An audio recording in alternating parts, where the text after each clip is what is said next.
Beberapa yang saya garis bawahi tadi, yang pertama terkait implementasi kurikulum merdeka. Bagi saya secara pribadi, IKM ini adalah sebuah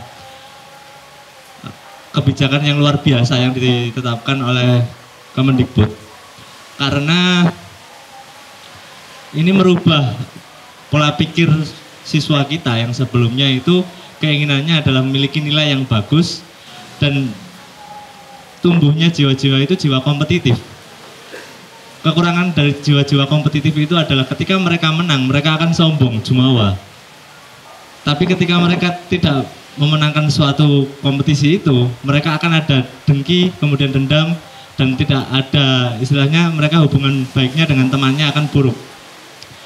Nah, ketika IKM ini, kemudian ada penghapusan UN dan sebagainya, saya lihat ini menjadi sebuah terobosan baru yang cukup bagus, karena anak-anak kemudian berubah pikirannya. Oh, apalagi di IKM ada konsep diferensiasi.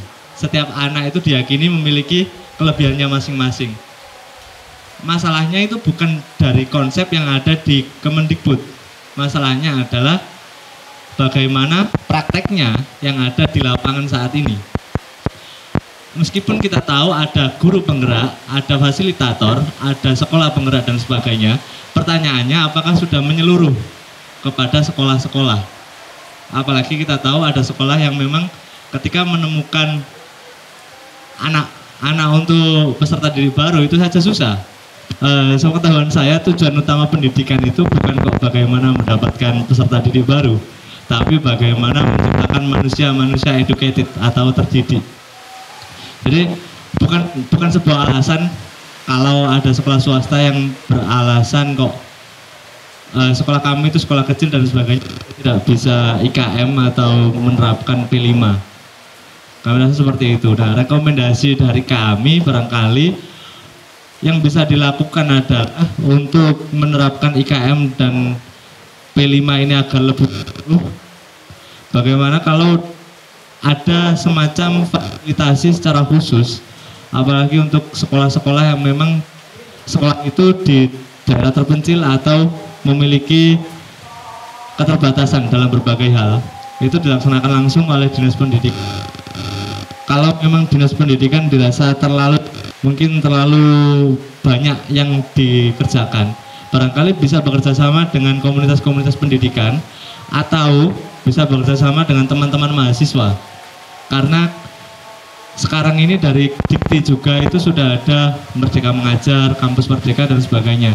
Itu barangkali di Lamongan akan sebuah menjadi pilot project, membuat semacam dinas pendidikan bekerjasama dengan universitas, membuat semacam gerakan-gerakan yang mensosialisasikan IKM dan P5 kepada sekolah-sekolah yang mungkin memang kurang bisa menjalankan IKM dan P5. Dikotomi lomba, persaingan dan kerjasama itu punya wadahnya sendiri-sendiri. Kalau semua dikerjasamakan, tidak ada lomba, itu juga nanti efeknya orang tidak bisa semangat. Jadi, tetapi kalau lomba semuanya dilombakan, itu lalu individunya tinggi, kerjasama tidak ada. Jadi itu problem pembelajaran dan biarkan itu berjalan dengan sendirinya gitu aja. Yang penting kita memfasilitasi, lomba juga ada dan koridor kerjasama juga ada. Itu yang terpenting di situ.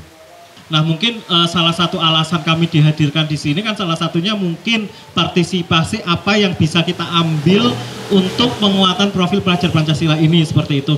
Nah, mungkin kalau memang komunitas itu dilibatkan ke depannya, mungkin kita ada satu referensi atau satu fasilitasi. Sebenarnya kita bisa mengambil peran yang seperti apa, karena kebanyakan kegiatan kita adalah di luar sekolah.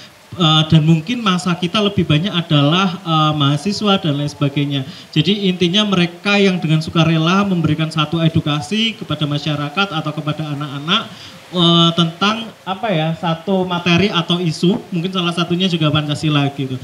Dan mungkin ya itu tadi yang saya tanyakan sebenarnya langkah atau apa sih yang bisa kita ambil secara komunitas, karena kita kan bergerak atas dasar sukarela, pendanaan pun tidak dari pemerintah ya dan lain sebagainya. Mungkin apa yang satu kesulitan dan lain sebagainya yang mungkin kita bisa ambil peran di situ seperti itu. Kalau urusan terjun desa saya malah sepakat ini. Saya perlu tahu inisiasi-inisiasi apa saja yang sudah dilakukan. Itu. Pak Gusnu ini punya tugas luar biasa di Dinas Pendidikan kaitan dengan peningkatan IPM.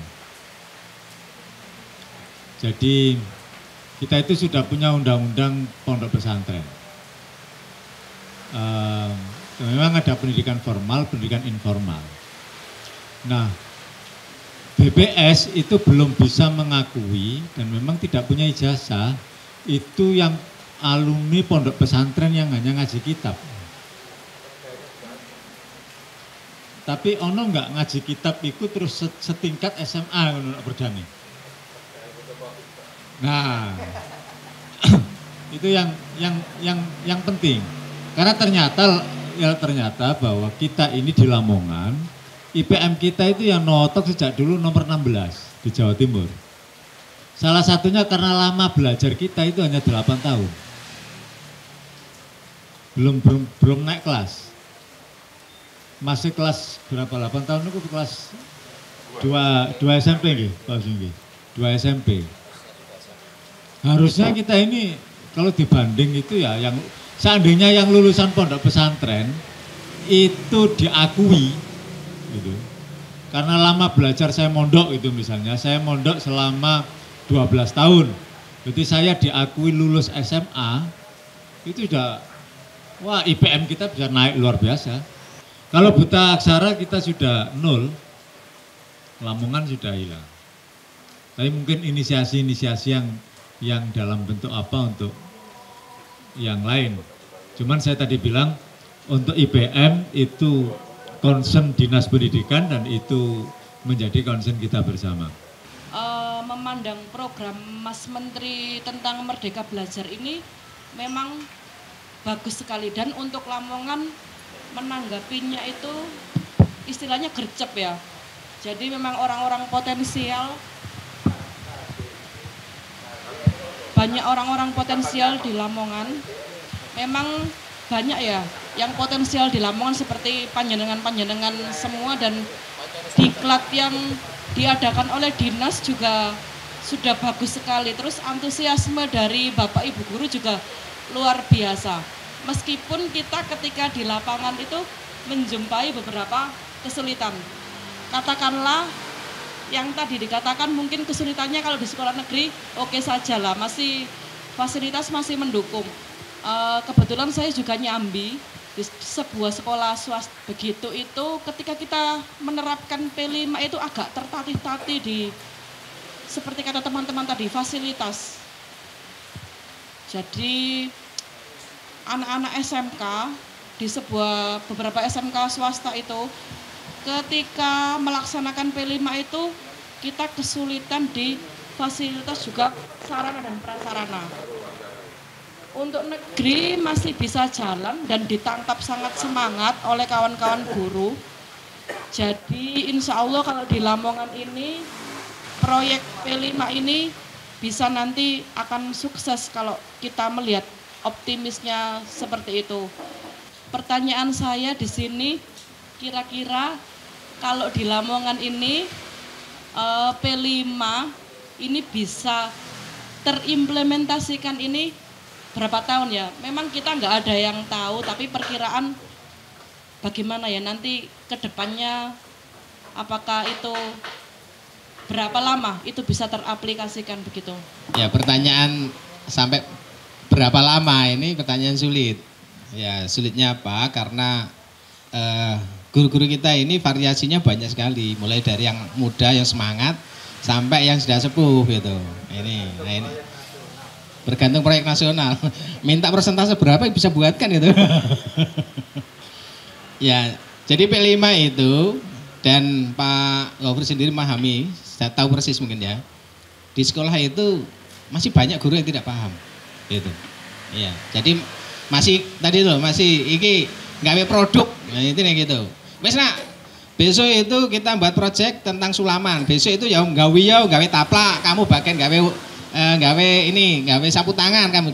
Gurunya yang memberikan itu gitu. Kan harusnya diskusi. Pak, saya mau gawe taplak. Ya diskusi dhewe aja takok aku gitu maksud gitu. Sampai dia kemudian, "Oh Pak, kalau taplak seperti ini nggak bagus. Saya membuat nyulam untuk baju." Begitu.